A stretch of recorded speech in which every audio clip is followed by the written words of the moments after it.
Una decisión del Tribunal Supremo por 9-0 casi nunca ocurre, y cuando ocurre no es porque el tema sea sencillo. Suele pasar porque algo se ha desviado tanto del camino que incluso el tribunal más dividido de la historia moderna estadounidense siente la necesidad de hablar con una sola voz. Esta semana, eso es exactamente lo que pasó. Los 9 jueces, originalistas, textualistas, pragmáticos, liberales y conservadores, dejaron a un lado la ideología y dictaron un fallo unánime que va a remodelar de forma profunda el derecho constitucional, la rendición de cuentas policial y el significado real de la Cuarta Enmienda en todo Estados Unidos. En una era en la que dominan los fallos 5-4 y los votos particulares suenan como manifiestos políticos, un 9-0 envía un mensaje muy distinto. Te está diciendo que el tribunal cree que la ley se desvió demasiado, de manera demasiado peligrosa, durante demasiado tiempo. Y si todavía no estás suscrito, hazlo ahora, porque lo que acaba de hacer el Supremo mata silenciosamente una laguna legal que protegió durante décadas acciones gubernamentales cuestionables. Una laguna tan poderosa que no solo afectaba a los resultados, determinaba si la justicia existía o no, basándose en algo tan absurdo como la geografía. Este fallo marca la muerte oficial de lo que algunos tribunales llamaban la doctrina del momento de la amenaza, y necesitó la trágica muerte de un joven llamado Ashton Barnes para que por fin el máximo tribunal del país interviniera. La grieta invisible en los tribunales federales no empezó con sirenas ni con discursos. Empezó como empiezan las cosas peligrosas, en silencio, en letra pequeña, en decisiones que casi nadie lee y que, sin embargo, deciden el destino de alguien con la misma frialdad con la que se sella un expediente. Mientras el país discutía en voz alta sobre política, en los pasillos de los tribunales federales se estaba abriendo una fisura técnica que iba a partir la Cuarta Enmienda en dos realidades distintas. Porque esto no se veía en televisión, no tenía imágenes virales, no tenía un momento que lo resumiera. Era un patrón, una deriva, una costumbre que se instaló detrás del telón. Jueces de apelación escribiendo páginas y páginas que parecían neutras, incluso aburridas, hasta que entendías lo que estaban haciendo. Estaban moviendo el punto de partida. Estaban cambiando qué parte de una historia cuenta como ley y qué parte se arroja al vacío como si nunca hubiera ocurrido. Y cuando el punto de partida cambia, lo que cambia no es solo la conclusión, cambia el mundo donde esa conclusión vive. Piensa en esta imagen. 2 encuentros policiales calcados, casi como si fueran una repetición. Mismo motivo de la parada, mismo intercambio de palabras, mismas decisiones, misma escalada, mismo uso de la fuerza, mismo final. La única diferencia es el mapa. Uno ocurre en California, el otro en Texas. Antes de este fallo, esos 2 casos podían nacer muertos o con posibilidades reales, solo por dónde ocurrieron. No porque la Constitución fuera distinta, no porque los hechos fueran distintos, sino porque el filtro legal que se aplicaba era otro. Eso significa algo más oscuro de lo que parece. Tus derechos no eran una garantía uniforme, eran un producto regional, como si la Cuarta Enmienda no fuera un principio nacional, sino un menú con recetas diferentes según el circuito. Y esa idea, por sí sola, debería ponerte en guardia, porque la promesa base de un país con constitución es que el texto no se encoge ni se estira según la frontera invisible de una jurisdicción. El derecho no puede ser un clima, no puede ser una temperatura que cambia según el estado en el que estás. Pero, durante años, eso era exactamente lo que pasaba. En la mayor parte de los tribunales federales, la brújula seguía apuntando a lo de siempre, la totalidad de las circunstancias. Suena técnico, sí, pero en realidad es puro sentido común aplicado al derecho. Si quieres juzgar un encuentro, tienes que mirarlo entero, no solo el golpe final, no solo el instante donde todo explota. Tienes que mirar el hilo completo, cómo se inició, qué decisiones lo empujaron, qué alternativas existían, qué señales se ignoraron, qué errores se cometieron, qué pasos se saltaron, qué se pudo evitar y no se evitó. Es como evaluar un accidente de tráfico. Nadie serio mira únicamente el segundo del impacto y ya. Se mira la velocidad previa, la maniobra, el carril, el estado del vehículo, la señalización, la distancia de frenado, porque el último segundo casi siempre es la consecuencia, no el origen. En términos de Cuarta Enmienda, eso significa preguntar, ¿fue razonable lo que hizo el agente? ¿Fue razonable cómo llegó ahí? ¿Era inevitable llegar ahí? Ese enfoque no era un invento nuevo, no era un capricho moderno. Estaba anclado en décadas de precedente, en una interpretación coherente y estable de lo que significa que una actuación estatal sea razonable. Y esa palabra, razonable, es el corazón del asunto. No puedes medir la razonabilidad con una foto recortada. Necesitas el vídeo completo. Pero entonces, en un puñado de circuitos poderosos e influyentes, el quinto, el segundo, el cuarto y el octavo, ocurrió algo que parecía pequeño, y era enorme. Se empezó a recortar el vídeo. Se adoptó una regla distinta, estrecha, casi quirúrgica, que cambiaba todo sin cambiar nada en apariencia. La llamaron la doctrina del momento de la amenaza, y aquí es donde la grieta se vuelve escalofriante, porque su lógica se vende como prudencia. No juzgues con la calma del después. Mira lo que la gente percibió en el instante crítico. Suena sensato, hasta que ves la trampa, porque bajo esa doctrina se les pedía a los jueces ponerse lo que luego se describiría como anteojeras cronológicas, cerrar los ojos a todo lo que ocurrió antes del último segundo o los últimos 2 segundos. Imagina el absurdo aplicado a cualquier otra cosa. Juzgar un partido solo por el último tiro, ignorando las faltas anteriores, la estrategia, las decisiones que construyeron el final. O juzgar una historia solo por su última frase. El resultado puede sonar limpio, pero es una limpieza falsa. Estás eliminando las causas para quedarte solo con la consecuencia. Bajo esa doctrina, muchas piezas dejaron de importar legalmente, que se violaran protocolos, irrelevante, que se usaran tácticas temerarias, irrelevante, que se escalara una situación sin necesidad, irrelevante, que se ignorara entrenamiento de desescalada, irrelevante. Todo eso se iba por el desagüe jurídico con una sola idea: no mires atrás. Y entonces el caso se reducía a una pregunta mínima, casi brutal por lo que excluye. En ese instante final, ¿el agente percibió una amenaza? Si la respuesta era sí, el resto del análisis muchas veces se apagaba como una luz, porque ahí entraba el gran muro, la inmunidad cualificada. Y cuando eso se activa, el proceso puede morir antes de empezar. No hay fase de pruebas, no hay descubrimiento, no hay interrogatorios, no hay documentos saliendo a la luz, no hay jurado, no hay relato completo. Hay una puerta cerrándose con un golpe seco y una familia enterándose de que su caso no va a tener escenario donde existir. La rendición de cuentas se evaporaba no por falta de hechos, sino por falta de ventana para mirar esos hechos.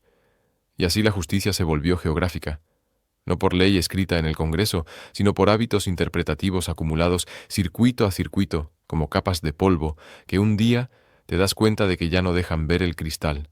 Por eso el ejemplo de Houston y Los Ángeles no es un recurso dramático, es la esencia de la fractura. Si en ciertos lugares el análisis se cortaba a los últimos 2 segundos, entonces la historia real, la secuencia que conduce a esos 2 segundos, podía ser jurídicamente invisible. Y si la historia real es invisible, la responsabilidad también lo es. Lo que queda es un instante aislado donde casi cualquier cosa puede justificarse porque el agente percibió peligro, incluso si ese peligro se construyó con decisiones previas que bajo esa regla ya no existen. Ahora, detente un momento en lo que esto hizo al país. Creó un sistema donde las personas no solo litigaban contra el Estado, sino contra la lotería del circuito.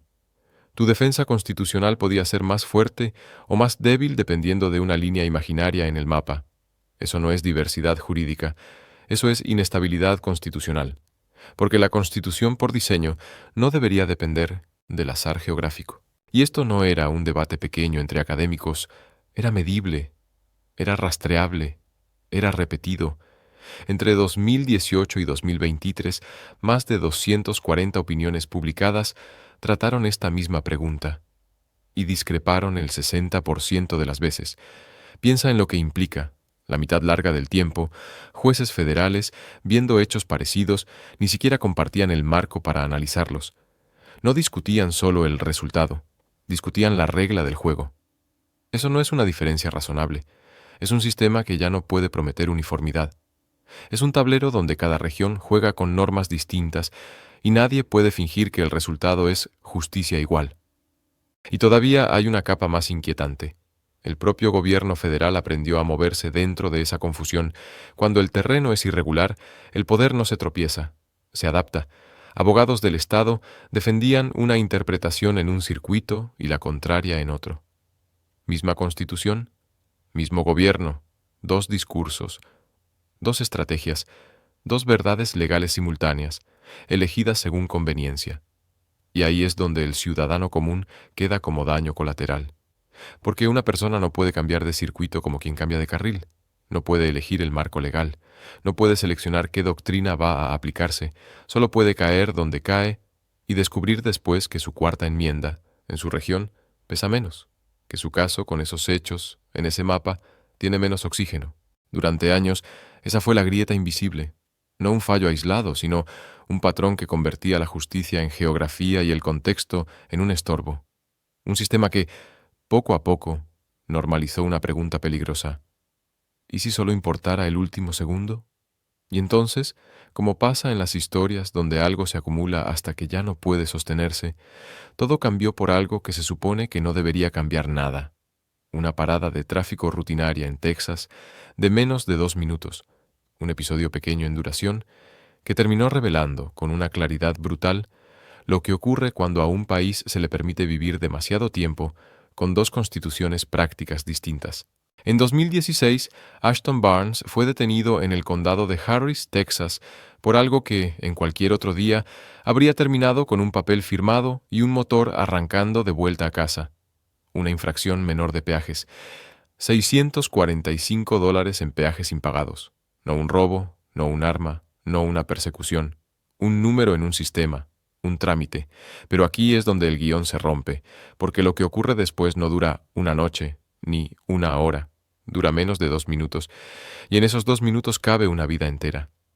Desde el primer instante, el encuentro se acelera, no en cámara lenta, sino como un resorte que se dispara. En menos de 60 segundos, el agente Roberto Félix, alguacil adjunto, ya ha desenfundado. Ese gesto, por sí solo, cambia el aire. Lo que era una parada se convierte en un escenario de amenaza. El metal fuera de la funda reescribe las opciones disponibles. Barnes ya no está ante un trámite. Está ante un riesgo, inmediato. Y entonces llega el punto que después muchos describirían como el error táctico que lo arrastra todo. En menos de 90 segundos, Félix se sube a la puerta del vehículo mientras el coche está en movimiento. No es una decisión neutral. Es una decisión que aumenta el peligro para todos, incluido el propio agente. Es una maniobra que, según la lógica de los manuales de formación, suele considerarse evitable precisamente porque convierte una situación controlable en una situación inestable. Cuerpo contra metal, equilibrio contra velocidad, instinto contra física. Lo crucial aquí no es solo lo que pasa, sino el orden en que pasa. Primero se escala, luego se toma una decisión arriesgada, y solo después aparece el momento en el que todo se reduce a segundos. Porque cuando un agente está colgado de un coche en movimiento, el margen de error se vuelve microscópico. La escena ya no admite correcciones suaves, solo admite decisiones brutales. Segundos después, Félix dispara 2 veces a través de la ventanilla. 2 disparos. No una conversación, no una retirada, no un alto con espacio para obedecer. Barnes muere por una infracción de peaje. Esa frase es tan fría que casi cuesta creerla, y precisamente por eso se clavó en el caso, no como un detalle emocional, sino como una medida de desproporción. La familia demanda buscando rendición de cuentas, y aquí es donde el caso deja de ser solo un hecho trágico y se convierte en un símbolo jurídico, porque lo que se encontraron no fue solo la defensa de la gente, se encontraron con una forma de mirar el tiempo. Los tribunales inferiores aplicaron la doctrina del momento de la amenaza como si fuera una guillotina. Cortaron la historia y se quedaron con el último fotograma. ¿Por qué escaló la parada? Fuera. ¿Por qué se desenfundó tan rápido? Fuera. ¿Por qué se eligió la maniobra de subirse al coche? Fuera. ¿Había alternativa de desescalar o retirarse? Fuera. Todo eso, bajo esa doctrina, se vuelve ruido legal. La Cámara Judicial se acerca tanto al final que pierde el principio.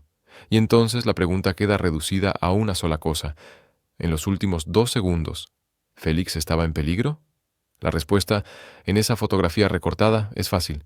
Sí, pero lo que queda fuera, y lo que la familia consideraba esencial, es lo que vuelve esa respuesta explosiva. Ese peligro no cayó del cielo, se construyó con decisiones tácticas previas. Aún así, el tribunal concluyó que el disparo era razonable, bajo la cuarta enmienda. Caso desestimado, sin juicio, sin jurado, sin pruebas completas ventiladas, sin una reconstrucción total ante la luz, solo un cierre formal que para la familia sonó a algo peor que una derrota. Sonó a que la historia ni siquiera podía contarse entera en un tribunal. Y entonces el Supremo miró esa lógica y entendió el problema real. No era solo este caso, era lo que ese caso permitía. Era el mensaje de fondo, que un encuentro puede juzgarse ignorando su propia escalada, que el derecho puede ponerse ante ojeras, que la constitucionalidad puede depender de recortar el tiempo. Por eso la respuesta del Tribunal Supremo fue tan contundente. No necesitaban dramatizarla, bastaba con lo que estaban viendo. Si miras solo el último segundo, puedes justificar casi cualquier final. Y con Ashton Barnes, el país llegó a ese borde. Ahí es donde el Supremo dijo, sin rodeos, se acabó. Llegar al Tribunal Supremo es, literalmente, atravesar un embudo casi imposible. Cada año entran entre 7.000 y 8.000 peticiones, y el tribunal acepta menos de 80. Es decir, la inmensa mayoría muere en silencio, sin audiencia, sin titulares, sin una sola frase de explicación, un 1%. Para que un caso cruce esa puerta, no basta con que sea triste, ni siquiera con que sea injusto. Tiene que ser peligroso para el sistema. Y Barnes contra Félix lo era, porque no era solo la historia de Ashton Barnes, era la prueba de que la Constitución se estaba aplicando como si fuera un mapa partido en pedazos. Circuito por circuito, los estándares no solo variaban, chocaban. Y cuando el estándar cambia, el resultado cambia. Y cuando el resultado cambia, la idea misma de derecho se convierte en una ruleta. Ahí está la clave. No era un desacuerdo de matiz, era una fractura. En unos circuitos, los jueces miraban la película completa, todo el encuentro, desde el primer segundo hasta el último. En otros, se obligaban a mirar solo el final, como si todo lo anterior fuera ruido. El mismo país, la misma cuarta enmienda, pero dos formas incompatibles de entender qué es razonable. Eso no es diversidad jurídica, eso es un problema nacional esperando a estallar. Por eso el caso importaba tanto, porque la cuarta enmienda no es una norma técnica para especialistas, es una de las barreras más básicas contra el abuso del poder del Estado. El límite que separa una intervención legítima de una detención irrazonable, una búsqueda justificada de un registro arbitrario, una fuerza necesaria de una fuerza excesiva. Si esa barrera depende del circuito judicial donde vivas, entonces la promesa constitucional deja de ser universal y pasa a ser regional. Y cuando el Supremo detecta una grieta así, mira una cosa por encima de todo: el caos que viene después. Si los tribunales inferiores aplican reglas distintas, el país se llena de resultados contradictorios, policías entrenados bajo una lógica en un estado, demandas que nacen muertas en otro, ciudades que pagan acuerdos millonarios en un lado y ganan inmunidad automática en otro. Y lo más grave, ciudadanos que no saben qué derechos tienen hasta que ya es tarde. Esa es la razón por la que Barnes v. Félix supera el filtro, porque exponía una pregunta que el Supremo ya no podía esquivar. ¿Se puede analizar un uso de fuerza ignorando cómo se llegó a ese segundo final? ¿Se puede convertir el momento de la amenaza en una puerta de salida automática, aunque el peligro se haya fabricado con decisiones previas? Y entonces ocurrió lo que casi nunca ocurre. El país jurídico se alineó. Más de 40 organizaciones presentaron escritos amicus. Lo importante no es el número, sino la mezcla. Think tanks libertarios, grupos progresistas de derechos civiles, exfiscales, exmandos policiales, gente que no comparte agenda, ni diagnóstico político, ni lenguaje, pero que aquí dijo lo mismo. Esa doctrina era un atajo que estaba deformando la cuarta enmienda. Que el Cato Institute y el Constitutional Accountability Center coincidan es como ver a dos equipos rivales celebrar el mismo gol.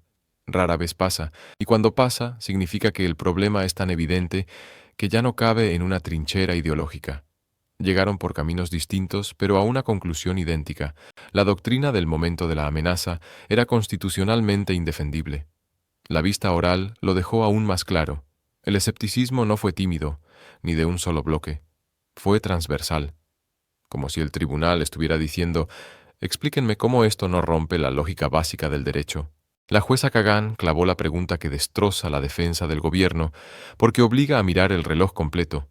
Si un agente provoca la confrontación, escala la situación con tácticas temerarias y crea el peligro, ¿puede luego refugiarse en la defensa propia por el peligro que él mismo generó?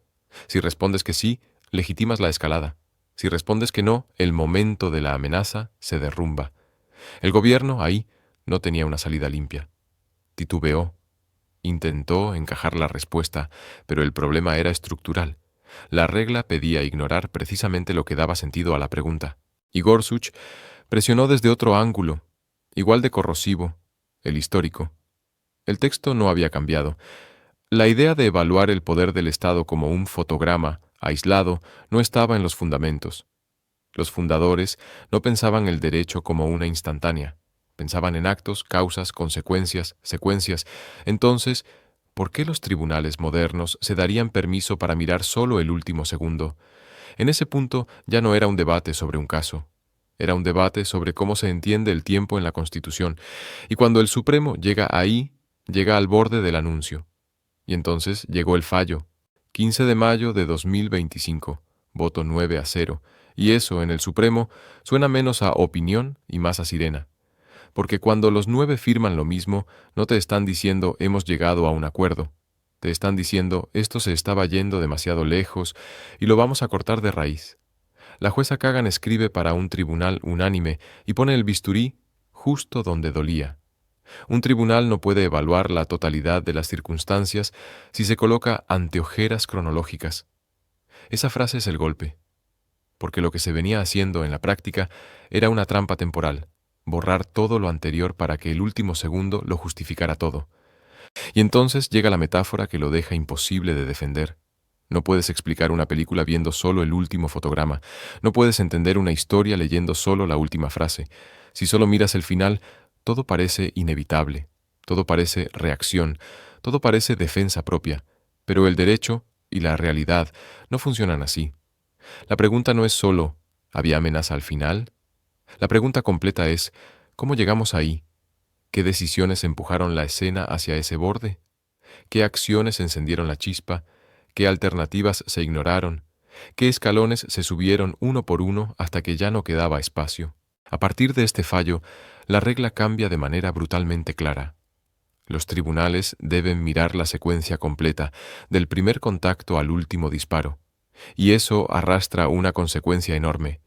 El agente no responde únicamente por el segundo en que aprieta el gatillo, sino también por cómo y por qué se colocó en esa situación. El foco ya no es un instante aislado, es un encadenado. El derecho deja de ser una foto y vuelve a ser una película. Importante. El Supremo no elimina la inmunidad cualificada, pero sí le quita el uso más rentable y más peligroso, convertirla en un muro automático con la excusa de, en ese microsegundo yo vi una amenaza. Porque si el análisis incluye el camino, la defensa ya no puede esconderse detrás del final como si lo anterior no existiera. Y eso no es un matiz académico, es la diferencia entre un caso que muere antes de nacer y un caso que llega a preguntas incómodas. Por eso el efecto real no se queda en los libros, empieza a moverse en el mundo. Los manuales de entrenamiento policial ya se están reescribiendo no porque quede bien, sino porque ahora el mensaje jurídico es otro. Desescalar deja de ser un consejo bonito y se convierte en un punto con peso constitucional. Si lo ignoras, ya no es solo mala práctica, es un riesgo legal. Y al revés, la escalada temeraria deja de ser un detalle de contexto para convertirse en parte central del análisis. En otras palabras, el camino que eliges para llegar a un momento de fuerza importa tanto como la fuerza misma. Y cuando esa puerta se abre, se mueven fichas que normalmente no ves. Ciudades revisando casos con otra luz, abogados municipales midiendo exposición, aseguradoras recalculando riesgos. Porque si el estándar cambia, cambia lo que es previsible, cambia lo que es defendible y cambia lo que es caro. En el mundo real, un cambio de marco jurídico es un cambio de comportamiento. Lo que antes pasaba, sin consecuencias, de repente empieza a tener precio. Quizá lo más contundente de todo es esto: no hubo votos particulares, no hubo... sí, pero... no hubo letra pequeña, no hubo jueces intentando salvar una esquina de la doctrina. Los 9 firmaron. Ese silencio, en un tribunal acostumbrado a matizar, es la señal más fuerte. Esto no se discute. La defensa del momento de la amenaza ha muerto. Y aún así, el conflicto no termina aquí. Porque el papel aguanta todo, pero el sistema es enorme. La gran pregunta ahora es si los tribunales inferiores van a respetar el espíritu del fallo o si intentarán neutralizarlo con aplicaciones estrechas, discretas, casi invisibles, mirar algo más, pero no demasiado, admitir contexto, pero solo el que no incomode. Ahí se jugará la batalla real, porque el Supremo dejó una cosa completamente clara. El contexto importa, la historia importa, y los derechos constitucionales no empiezan en los últimos 2 segundos, empiezan mucho antes, justo cuando el poder decide cómo actuar. Si este 9-0 te hizo ver la cuarta enmienda con otros ojos, déjame en comentarios qué pesa más para ti, el último segundo o todo lo que lo provoca. Suscríbete para más desgloses así, dale like para que este tema no se pierda y comparte este video con alguien que todavía cree que la justicia debería depender del código postal.